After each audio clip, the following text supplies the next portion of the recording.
বন্ধুরা, গোটা বিশ্ব জানে যে প্রত্যেক বছর আষাঢ় মাসের এই শুক্লপক্ষের একাদশী তিথিতে অর্থাৎ শয়নী একাদশীর দিন থেকে 4 মাস ভগবান বিষ্ণু যোগ নিদ্রায় আবির্ভূত হবেন।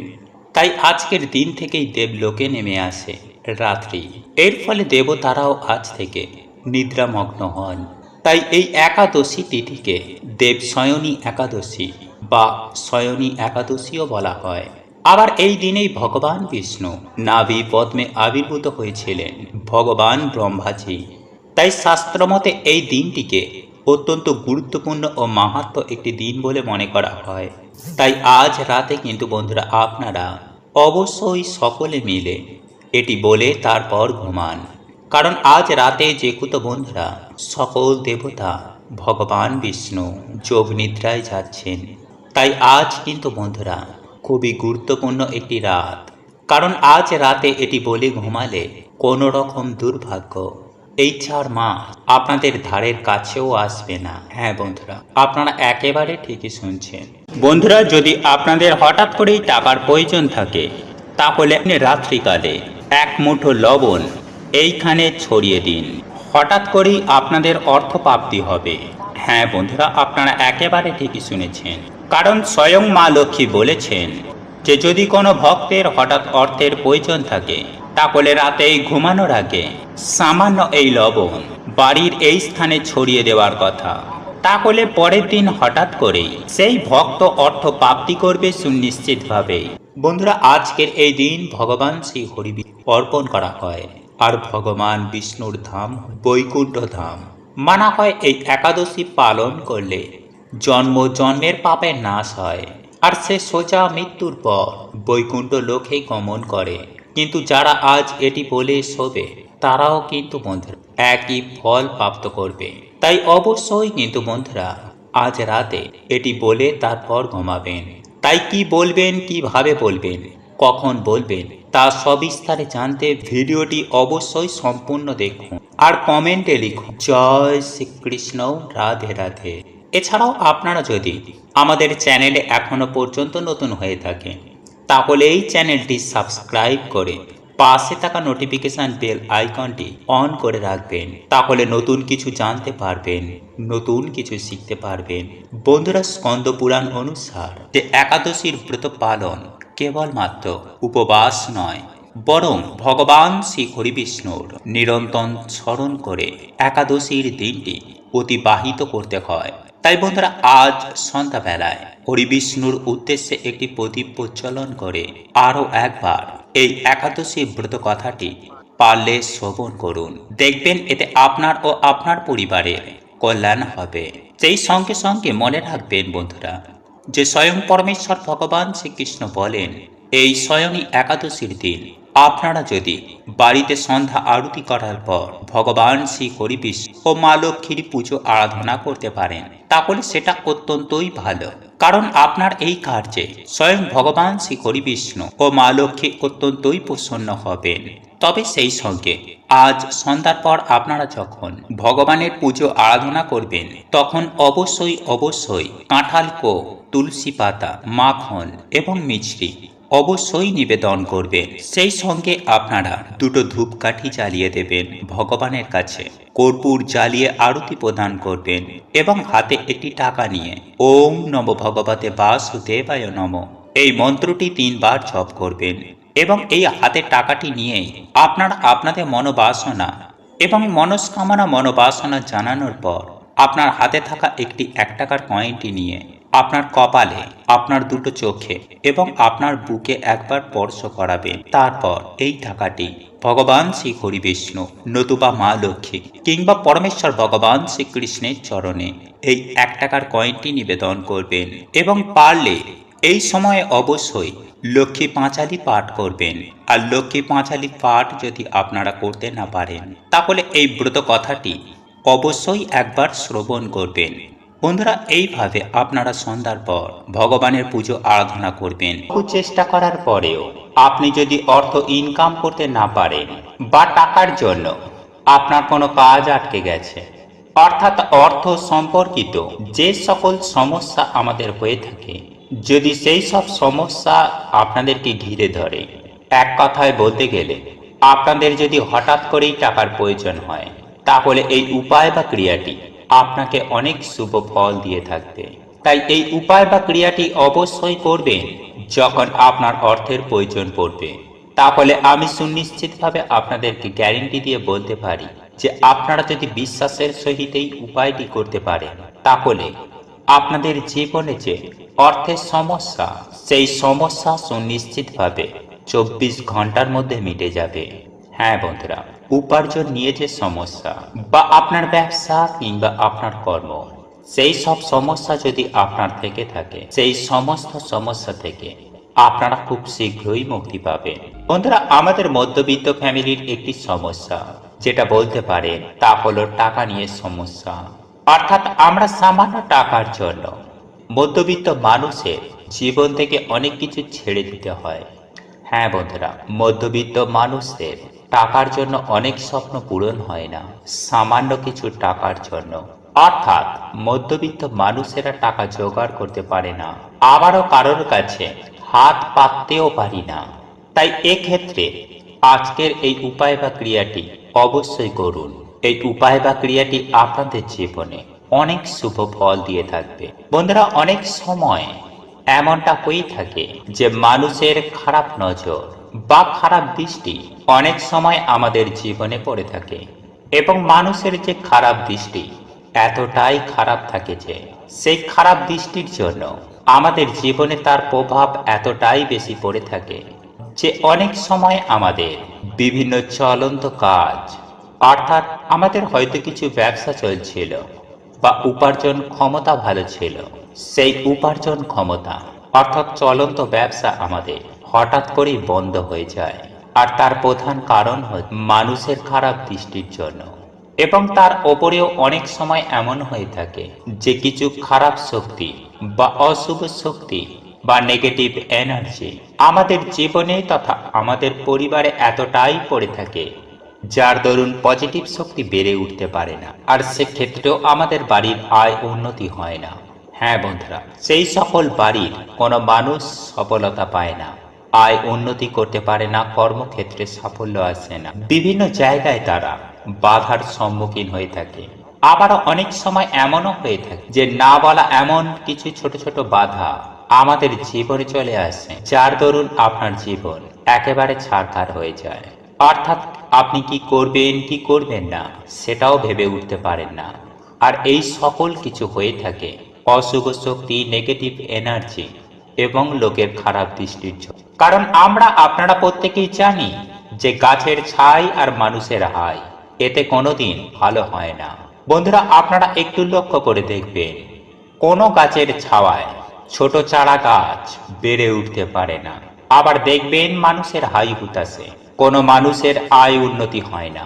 যাই হোক বন্ধুরা, একজন মানুষের ভাগ্য অনেকটা নির্ভর করে তার ওপরে থাকা শক্তির জন্য বা তার বাড়িটিতে থাকা, অর্থাৎ যে বাড়িতে সেই ব্যক্তি থাকে কিংবা যে জায়গায় বসে সেই ব্যক্তি কাজ করছে, সেই ব্যক্তি কাজই করুক বা ব্যবসাই করুক, সেই জায়গাতে কতটুকু পজিটিভ এনার্জি আছে এবং কতটুকুই নেগেটিভ এনার্জি আছে, তার ওপরে তার ভাগ্য, সেই ব্যক্তির উপার্জন এবং সঞ্চয়, এই সমস্ত কিছুই নির্ভর করে থাকে। তাই হয়তো আপনারা অনেকেই দেখেছেন যে কোনো ফাঁকা স্থানে কোনো ব্যক্তি গৃহ নির্মাণ করার আগেও সেই জায়গা ভালো করে বাস্তুশাস্ত্র মতে পরীক্ষা করে দেখে নেওয়া হয়, যাতে পরক্ষণে কোনো অসুবিধায় না পড়তে হয়। যাই হোক বন্ধুরা, আমি আশা করি আপনারা অসুবিধার বিষয়গুলি ভালোভাবে বুঝতে পেরেছেন। আর এই সকল সমস্যা থেকে বেরিয়ে আসার জন্য আপনাকে এই উপায় বা ক্রিয়াটি করতে হবে বিশ্বাসের সহিত, এবং এই উপায়টি করতে হবে লবণ দ্বারা। বন্ধুরা, আপনারা প্রত্যেকেই জানি যে লবণ এমন একটি জিনিস যা প্রত্যেক ক্ষেত্রে এর গুরুত্ব অতুলনীয়। সেটি রান্নার ক্ষেত্রে বলুন বা বাস্তুশাস্ত্র বা তন্ত্রশাস্ত্রে বলুন, সর্বত্রই এই লবণের গুরুত্ব অপরিসীম। বন্ধুরা, এই লবণ দ্বারা জীবনের অনেক সমস্যাকে সুনিশ্চিতভাবেই সমাধান করা যায়। আর এই লবণকে বিভিন্ন তন্ত্রবিদ্যাতেও ব্যবহার করা হয়, কারণ এই লবণের মধ্যে আছে অনেক শক্তি। বিশেষ করে নেগেটিভ শক্তিকে দূর করার জন্য, অর্থাৎ অপশক্তি, নেগেটিভ শক্তিকে, অশুভ শক্তিকে দূর করার জন্য এই লবণকে ব্যবহার করা হয়। বন্ধুরা, এই লবণের ব্যবহারে সেই অশুভ শক্তিগুলি একেবারে ছটপটিয়ে ধ্বংস হয়ে যায়। তাই এই উপায় বা ক্রিয়াটি আপনাদেরকে লবণ দ্বারা করতে হবে। আর যদি আপনার বাড়িতে বাস্তু দোষ থেকে থাকে, তাহলে সেক্ষেত্রে আপনার বাড়ির যেখানে বাথরুম রয়েছে সেইখানে একটি বাটিতে করে একটুখানি লবণ রাখবেন এবং সেই লবণটি কিছুদিন রাখার পর আপনারা আপনাদের বাথরুমের যেখান দিয়ে জল বেরিয়ে যায় সেইখানে লবণটিকে ফেলে দেবেন। আবারও পুনরায় কিছুটা ওই বাটিতে লবণ রাখবেন। বন্ধুরা, বাথরুমে যদি লবণ রাখা হয় তাহলে শাস্ত্রমতে মনে করা হয় যে বাড়ি থেকে অনেক উপকার, বাস্তু দোষ দূর হয়ে যায়। বা স্নান করার সময় যদি কোনো ব্যক্তির ওপর, অর্থাৎ যে সকল ব্যক্তিরা ভেবে উঠতে পারে না যে আমি কি করব না, তার অর্থাৎ যে সকল ব্যক্তির মন চঞ্চল, মন খারাপ হয়ে থাকে সদা সর্বদাই, কোথায় যাবে, কি করবে, বিভিন্ন ধরনের চিন্তায় মগ্ন থাকে এবং যার ফলে সেই ব্যক্তির মন এতটাই খারাপ হয়ে যায় যে কোনো ক্ষেত্রেই তার মন বসে না। সেই ক্ষেত্রে সেই ব্যক্তি যদি প্রতিদিন স্নান করার সময় এক চিমটি লবণ স্নানের জলে মিশিয়ে যদি সেই ব্যক্তি স্নান করেন, তাহলে সেই ব্যক্তির জীবনে থাকা অশুভ শক্তির প্রভাব, অর্থাৎ যে সকল অশুভ শক্তি তার উপরে ভর করে আছে, বা সে যদি বুঝে উঠতে না পারে, কোনো কাজে যদি তার মন না লাগে, তাহলে সেক্ষেত্রেও সেই ব্যক্তি সুনিশ্চিতভাবে সুফল পাবে। বন্ধুরা, এছাড়াও আপনারা যদি জীবনে সুখ শান্তি সমৃদ্ধি পেতে চান, গৃহ থেকে বাস্তু দোষ দূর করতে চান, তাহলে যে কোনো দিন রাতে ঘুমানোর আগে কাঁচের গ্লাসে 1 গ্লাস জল নেবেন এবং তার মধ্যে কিছুটা পরিমাণ সামুদ্রিক লবণ সেই জলের মধ্যে ফেলে দেবেন এবং সেই জলটি আপনারা যেখানে ঘুমাবেন আপনাদের মাথার গড়ায় সেই গ্লাসটিকে রেখে দেবেন। তবে এমনই জায়গায় রাখবেন না যাতে ঘুমের ঘরে আপনাদের হাত লেগে সেই জলটি পড়ে যায়। তাই এমনই ভাবে রাখবেন যাতে গ্লাস এবং গ্লাসের জল সমস্ত কিছুই অক্ষত অবস্থায় থাকে। বন্ধুরা, এটি রাখার পর আপনারা ঘুমিয়ে যাবেন। তারপর পরদিন সকাল সকাল ঘুম থেকে উঠবেন এবং আপনার পরিবারের যে ব্যক্তি আপনাদের প্রধান দরজা খোলে সেই ব্যক্তিকে এই গ্লাসের জলটি নিয়ে আপনাদের প্রধান দরজার চৌকাঠে ঢেলে দিতে হবে, অর্থাৎ ভালোভাবে চৌকাঠটি ধুয়ে দিতে হবে। বন্ধুরা, এর ফলে সুনিশ্চিতভাবে আপনাদের বাস্তু থেকে বাস্তু দোষ দূর হবে এবং প্রচুর অর্থ আসবে। শুধু তাই নয় বন্ধুরা, আপনাদের সকল মনস্কামনা সুনিশ্চিতভাবে পূর্ণ হবে। আপনারা এতটাই সুফল পাবেন, দেখবেন আপনারা নিজেরাই চমকে উঠবেন। জীবনে অর্থ, সুখ, শান্তি, সমৃদ্ধি সমস্ত কিছুই আপনারা পাবেন। সেই সঙ্গে আপনারা সুস্বাস্থ্যের অধিকারী হবেন।